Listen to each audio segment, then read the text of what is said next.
What if, to truly understand Chester, we need to step backwards and see the city through the eyes of the people of the past? This really is a spectacular place to visit. Hi, I'm Justine, the nerdy half of the Breakaway Bravehearts. And today I'm in the ancient city of Chester, a city built upon layer and layer of English history. The tour I'm going to take you on today is another one of my self-created, self-guided walking tours. It focuses on real people, the average everyday bloke or blokeess who made this city come alive. We're going to explore some of those different layers of time from the point of view of the people that lived in them. Not kings and monuments, but apprentices, traders, soldiers, and citizens. The people whose daily lives shaped this city as much as the stonework did. Let's pop on our walking shoes, rewind the hands of time, and step back about 120 years to 1897 when the Eastgate Clock was presented to Chester. The Eastgate Clock is one of the most photographed places in Chester, but here we are going to meet Mary, a milliner's apprentice. Mary would have worked in one of the row-level shops beneath the clock. Her day would have been spent stitching ribbons, steaming felt, and shaping bonnets to suit one of the growing middle class of Chester.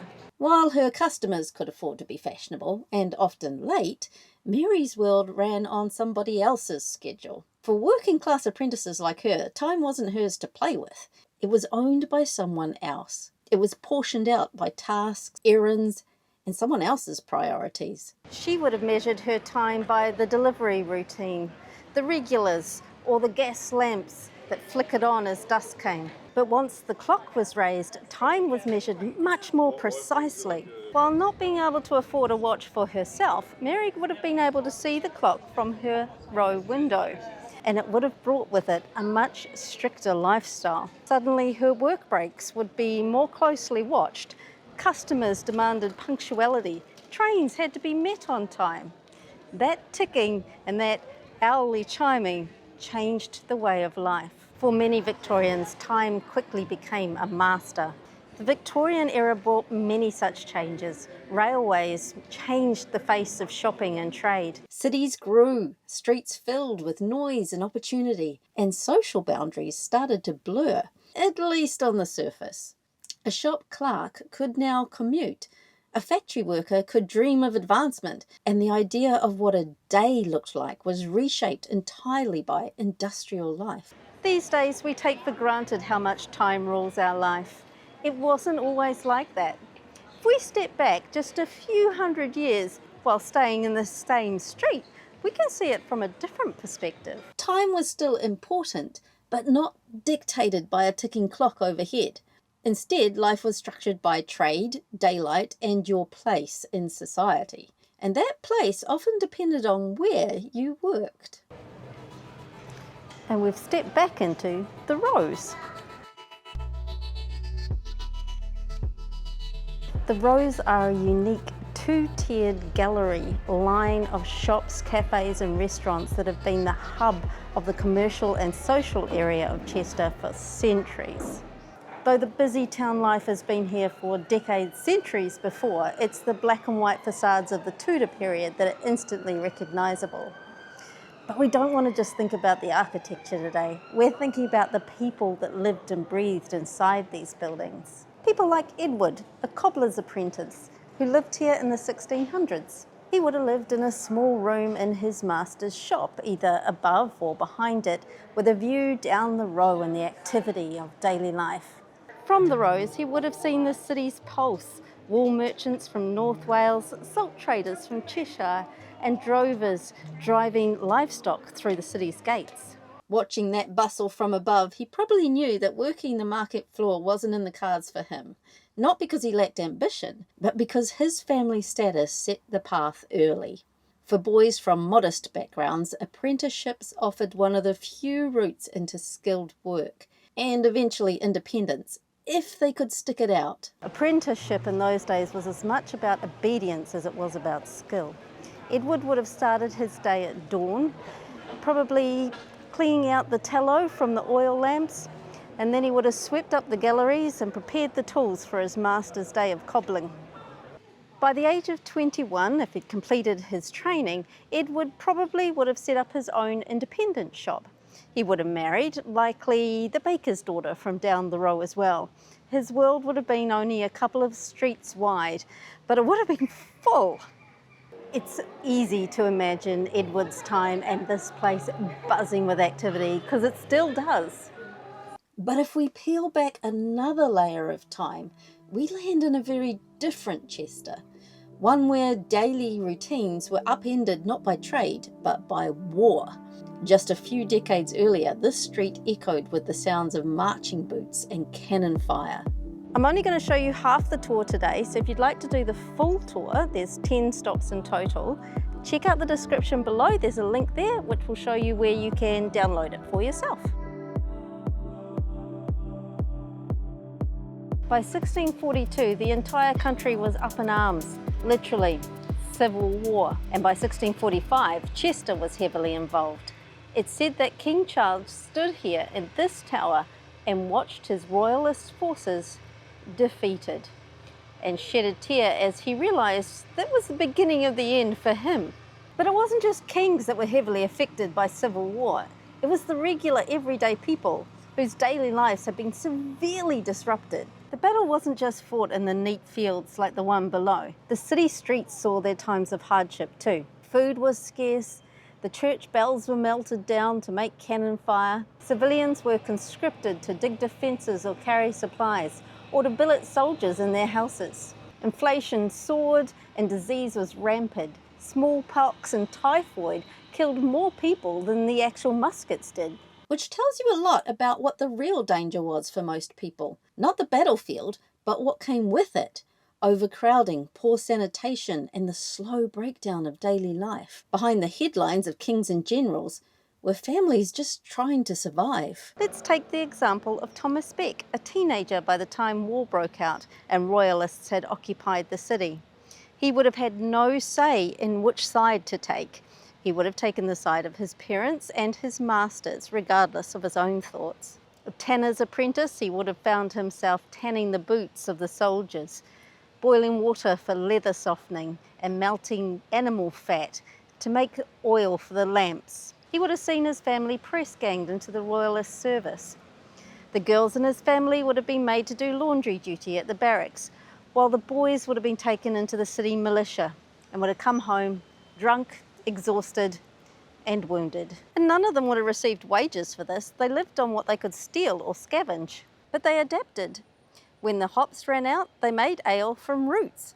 When they ran out of flour, they ground up acorns. None of this very good for the stomach, but they banded together as a community.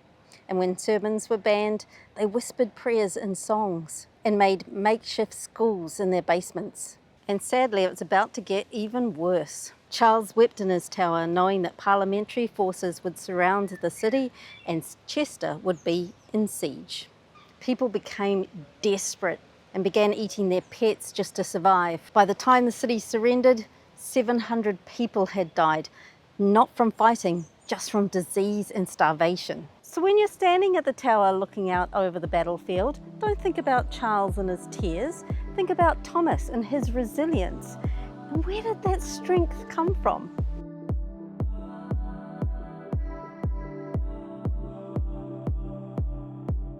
Well, if we step back another couple of hundred years, we're going to see a very different kind of strength and a different kind of devotion, not to one of royalty and power, but to of a higher being. We're talking about the life of the anchoress of St. John's Church. An anchoress is a woman who has voluntarily given up all her worldly goods to seal herself away in a cell and devote herself entirely to God. An anchoress would seal herself away in a cell on the side of a church or a city wall with only one window for the public to pass by and one narrow slot in the doorway where food was passed through. She was not allowed to be touched and she could never leave her room. In fact, the ceremony for going into the room was rather like a funeral because you were giving up your life for that of others. Your role was to entirely dedicate yourself to thoughts of God and the teachings of the Bible, and share those through your little window with the public as they passed by.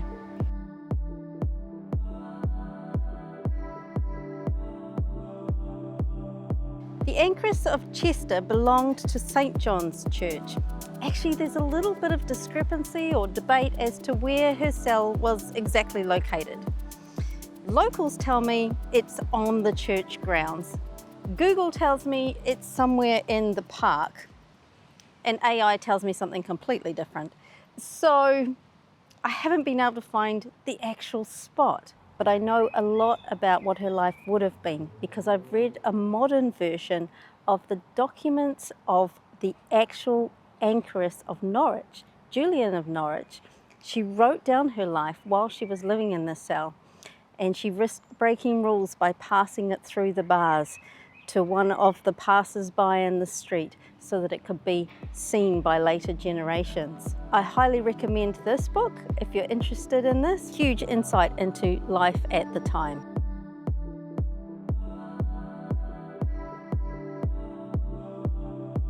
It was quite eye-opening how much faith had taken over the lives of those people. Julian became an anchoress when she first started seeing visions during an illness, and she believed that she had spoken with Jesus. And that belief was so strong that it impacted on all the rest of her life, to the point where she needed to lock herself away and dedicate herself to those voices that she still heard. And while it seems like it would have been a solitary life, actually it was full of social activity, because daily passers-by would come past the window seeking advice, passing on gossip, or simply just wanting to be in the presence of the anchoress. Julian's account of her life as an anchoress is absolutely incredible to read, and it's one of the main sources that we understand medieval life, especially for women. She talks about how in the first few years she really had to adjust to being alone in the cell, and the regrets that she went through in her life. She was still very much internal and thinking about herself and her life. And then gradually she let that slip away and became focused entirely on her faith. She would have heard those bells chime, and they would have meant something very special to her. Raised as an agnostic atheist, I find it really difficult to completely understand the depth of commitment that people like Julian were able to make to their faith. It's quite overwhelming to think about those beliefs having so much intense structure and impact on how they lived their lives. But I guess when you think about it, we kind of have the same commitment to science these days, right? I mean, we're so invested in a science that many of us don't truly understand, and we've structured our entire lives around it. Yet there must be a lot we still don't know. I can't wait to see what the next discoveries are going to bring us and how that's going to change our lives and our belief systems. There's certainly one aspect of our culture that's changing a lot slower than it should be, and that's our thirst for blood and gore. And Chester can take us back to times when that love of blood was at its highest.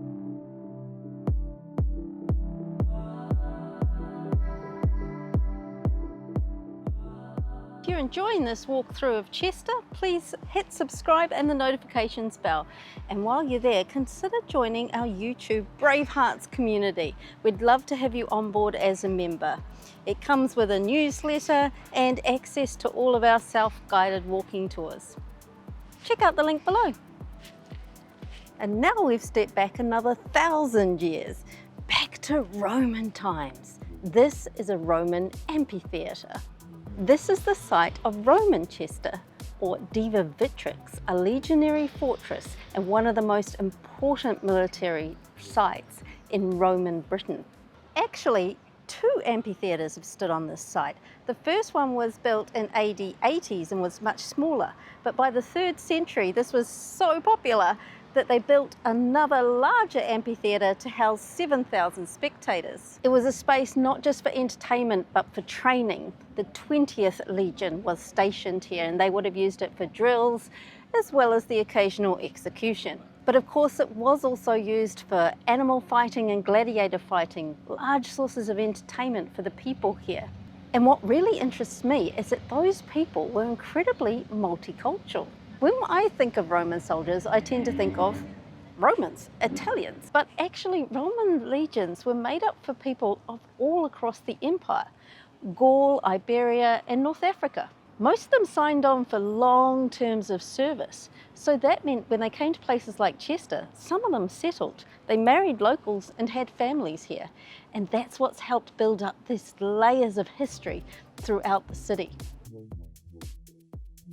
Although right in a busy part of town, the Chester Amphitheatre is well protected and maintained. You can go right in and walk around and there's plenty of information points. You can walk right down into the amphitheatre around its surface as it would have been at the time, which means you really get a feel for what it would have been like as you sat in the crowds and watched the entertainment. I'm really hoping you would have been sitting in the crowds and not here in the arena. It had 4 entrances, which you can see today, and the east entrance had a special room for holding the wild beasts. In the walls are some of the original stone. Back then they would have been plastered and painted red to give it a kind of a marble effect. And the ground beneath us would have been yellow sand. That made it easier to clean up all the blood and guts.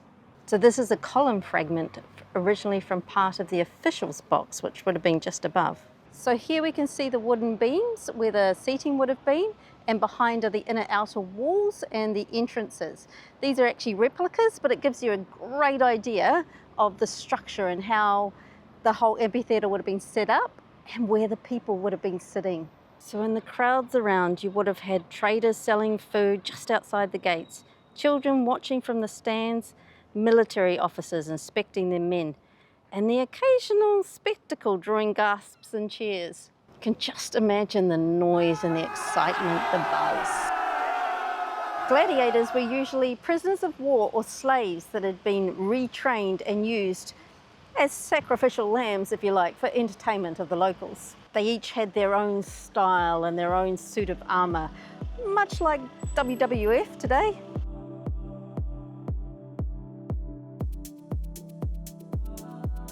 Roman entertainment was pretty bloodthirsty. Unlike in Rome, where the gladiators would have fought lions and elephants, here it was more likely to be bears, boars, and maybe some stag. Still pretty bloodthirsty though. But it portrayed the values of the Romans. It was telling the people that humans had domain over the land. Here there was a shrine dedicated to the goddess Nemesis, or Destiny. It was dedicated by a centurion named Sextus Marcianus. I find it fascinating in a place that was all about the value of human beings having domination over the earth, to be dedicated to goddesses and gods.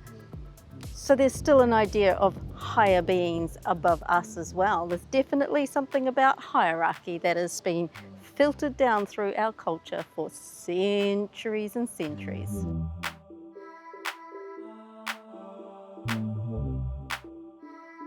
I'm glad we've finished here in Roman times and stepped back through all those layers to see how Chester has been shaped into what it is today. I find it fascinating, the cultural aspects that have stuck with us and those that we've slowly started to whittle away. There's still a lot more we need to filter out, I feel. I hope you also enjoyed this trip backwards through time in Chester. And if you want to do the tour for yourself, don't forget there's another 5 stops that I haven't shown you in the video. So to check those out, click the link below. It'll show you all different ways that you can get yourself a copy of the self-guided walking tour. I'm flicking back into Wales and hoping to be in Anglesey next weekend. And fingers crossed Daryl will join us there too. I hope you'll come along. Hit subscribe and the notifications bell to join us there. And until then, happy travels everyone.